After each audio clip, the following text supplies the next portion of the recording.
നമസ്കാരം. നെടുമ്പാശ്ശേരി ഹജ്ജ് ക്യാമ്പിൽ വിവിധ മേഖലകളിൽ സൗജന്യ സേവനം ചെയ്യുന്നതോടൊപ്പം ആരോഗ്യ വിഭാഗത്തിലും റെസ്ക്യൂ മേഖലകളിലും ഹാജിമാർക്കായി സൗജന്യ സേവനം ചെയ്ത ഉദ്യോഗസ്ഥർ ജെ ടൈംസ് ഹജ്ജ് സ്പെഷ്യൽ പരിപാടിയിൽ സംസാരിക്കുന്നു.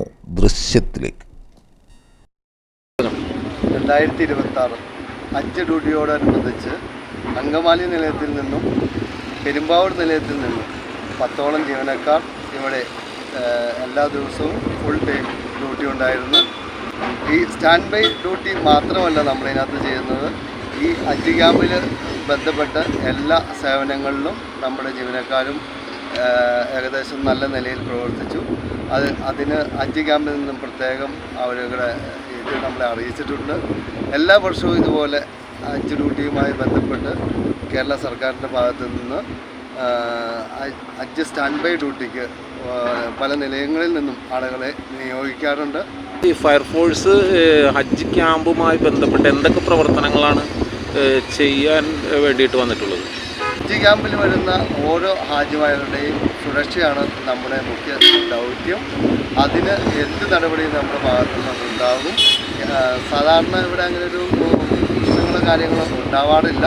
എങ്കിൽ പോലും എല്ലാ ഭാഗത്തും നമുക്ക് ഹോസ്പിറ്റലിൽ എത്തിക്കേണ്ട ആളെ ഹോസ്പിറ്റലിൽ എത്തിക്കും. കഴിഞ്ഞ വർഷങ്ങളിൽ നമുക്ക് ചില ഹാജിമാർക്ക് CPR കൊടുക്കാനും ബന്ധപ്പെട്ടുണ്ടായിരുന്നു. അത് നമ്മൾ കറക്റ്റായിട്ട് കൊടുത്തു.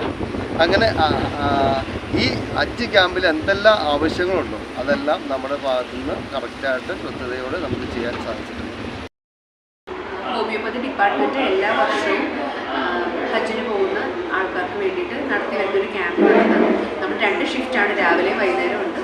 എല്ലാ ഷിഫ്റ്റിലും വരുന്നവർക്ക് ഇതുപോലൊരു ഹജ്ജ് കിറ്റ് കൊടുക്കുന്നുണ്ട്. നമ്മൾ എല്ലാ അക്യൂട്ട് കംപ്ലയിൻറ്റ്സ്, ജലദോഷം, പനി, ചുമ, വയറിൻ്റെ അസ്വസ്ഥത, അങ്ങനെ മോഷൻ സിക്നസ്, അങ്ങനെ എല്ലാത്തിനും ഇത് ഉപകരിക്കും.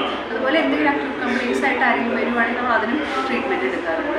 എല്ലാ വർഷവും വളരെ വിജയകരമായിട്ട് നടന്നുകൊണ്ടിരിക്കുന്നത്. ഏകദേശം എത്ര ഹാജിമാർ ഇത് ക്യാമ്പിലേക്ക് എത്തിയിട്ടുണ്ടെന്ന് അറിയാൻ പറ്റും? മാത്രം ഒരു 250ഓളം പേര് വന്നിട്ടുണ്ട്.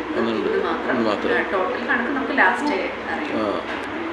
നിലവിൽ എന്തെങ്കിലും എമർജൻസി കേസ് എന്തെങ്കിലും വന്നിട്ടുണ്ടോ? എമർജൻസി കേസ് നമുക്ക് കൂടുതൽ ഹൈപ്പർ ടെൻഷൻ, അതുപോലെ ഈ ചൂട് സഹിക്കാൻ പറ്റില്ലാണ്ടും അങ്ങനത്തെ കേസുകളൊക്കെയാണ് നമുക്ക് കിട്ടാറ്. അത് നമുക്ക് ഇവിടെ ഫസ്റ്റ് എയ്ഡ് കൊടുത്ത് മാനേജ് ചെയ്യാൻ പറ്റും.